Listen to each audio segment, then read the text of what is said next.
महर्षि उड़िया बाबा को भी एक उपासक ने प्रश्न किया था कि महाराज जी, मन कैसे रुके? तो उड़िया बाबा ने उत्तर दिया, नियम पालन से।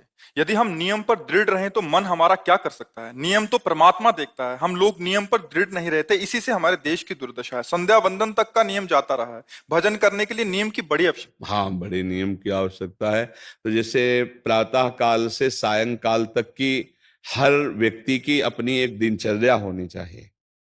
ऐसा नहीं कि आज हम 4 बजे उठे, कल 7 बजे उठे, पर फिर मन को आप कंट्रोल नहीं कर पाएंगे। मन के लिए एक दिनचर्या होनी चाहिए कि हमको 10 बजे सोना है, 4 बजे उठ जाना है। तो फिर 4 से 4:15 नहीं होना चाहिए, 4 बजे उठ जाना, ऐसा नियम बना ले। और उठ करके हमको थोड़ी देर नाम जप करना है, थोड़ी देर हमें वाणी जी का गायन करना है, थोड़ी देर हमें ध्यान, एक अपनी दिनचर्या। फिर हम अपने संसार के कार्य के नियम, जो संसार के कार्य हैं, उनको भी करते हुए भगवान को समर्पित करें। जैसे जो पद में है, जो आपको राष्ट्र सेवा मिली है, जो आपको समाज सेवा के पद मिले हैं, या आपको जो घर की सेवा के कार्य मिले हैं, उनमें बहुत धर्म पूर्वक आचरण होना चाहिए।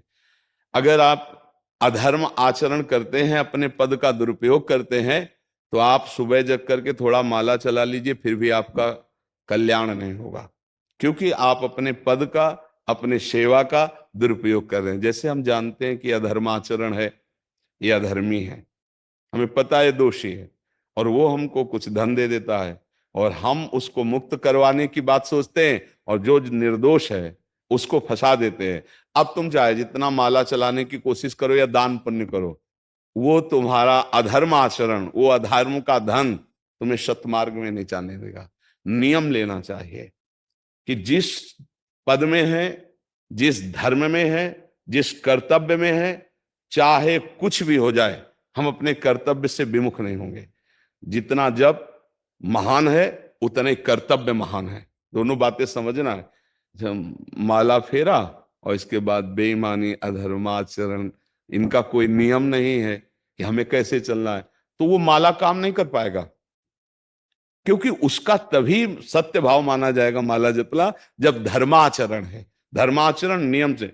बोले वो बड़े कट्टर नियम वाले हैं, उनको घूस नहीं, आप उनको भयभीत करके नहीं काम करवा सकते, प्रलोभन में काम नहीं करा सकते।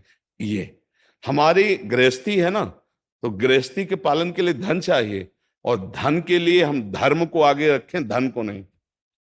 धर्म को, हमारा कर्तव्य क्या, प्रायः जैसे पूज्य बाबा ने कहा, आज हमारे देश में बहुत दुर्दशा हो रही है। दुर्दशा हो रही, क्यों?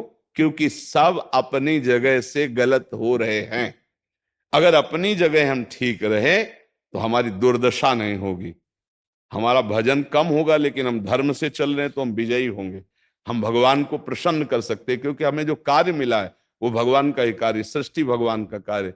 जैसे नए बच्चे कुछ वकालत पढ़ रहे थे, तो यहाँ के प्रश्न किया था कि हम जानते हैं कि वो दोषी नहीं है, हम जानते हैं कि वो दोषी है, पर दोषी हमें पैसा दे रहा है, तो हम वकालत पढ़ी इसीलिए, हम उसको जिताएंगे, तो क्या कोई पाप है? तो उनका खुला पाप है।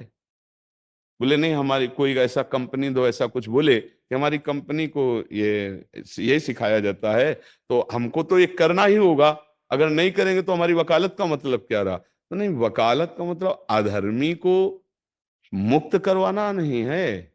वकालत का मतलब अधर्मी के सबूत एकत्रित करके उसको दंड दिलवाना है, और धर्मात्मा को मुक्त करवाना है। अब इसके लिए आपके पास अर्थव्यवस्था अगर कमजोर भी है, तो धर्म व्यवस्था आपकी पूरी है। धर्म व्यवस्था ठीक है तो परिवार स्वस्थ रहेगा, सुखी रहेगा, भगवान आप पर प्रसन्न रहेंगे।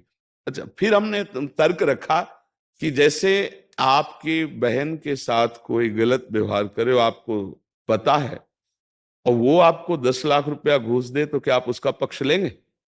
नहीं। तो फिर दूसरी बहन के साथ किया है। अब यहां विचार करना है ना, अपने भाई का अगर कत्ल किए हो, मुझे पता हो कि ये दोषी है, तो क्या हम पैसे से उसको मुक्त करने देंगे? लगेगा कि जान की बाजी लगा देंगे, और तुम्हें हम, ऐसे ही एक गरीब आदमी की किसी ने हत्या की है, तो आपका पक्ष बनता है। पर यह ज्ञान कहां मिलेगा? बिना अध्यात्म के ये ज्ञान तो मिलेगा नहीं। ज्ञान तो इस बात का मिला कि कैसे पैसा कमाया जाए। अच्छा, वो पैसा यदि अधर्म से आया है तो आपकी दुर्दशा कर देगा, आपकी बुद्धि भ्रष्ट कर देगा।